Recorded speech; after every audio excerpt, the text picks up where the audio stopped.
काँग्रेस आमदार जितेश अंतापूरकर यांनी भाजपमध्ये प्रवेश केलाय। उपमुख्यमंत्री फडणवीस, भाजप प्रदेशाध्यक्ष चंद्रशेखर बावनकुळे आणि खासदार अशोक चव्हाण यांच्या उपस्थितीमध्ये अंतापूरकरांनी भाजपचा झेंडा हाती घेतलाय। विधान परिषद निवडणुकीत क्रॉस वोटिंग केल्याचा आरोप अंतापूरकर यांच्यावर होता। कालच विधानसभा सदस्यत्वाचा त्यांनी राजीनामाही दिलेला। दरम्यान जितेश अंतापूरकर आणि झिशान सिद्दीकींची याआधीच काँग्रेसमधून हकालपट्टी करण्यात आल्याची प्रतिक्रिया काँग्रेस प्रदेशाध्यक्ष नाना पटोले यांनी दिली।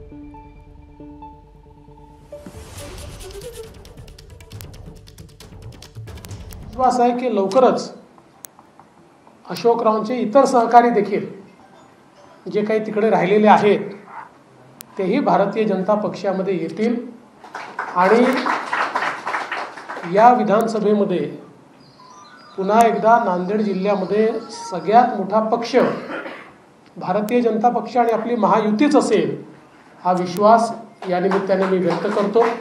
तुमचे आमदार अंतापूरकर यांनी राजीनामा दिलेला आहे आणि अशी माहिती आहे की ते भाजपमध्ये प्रवेश करणार आहे। अंतापूरकर आणि सिद्दीकी या दोघांनाही काँग्रेस पक्षातून निष्कासित करण्यात आलेला आहे।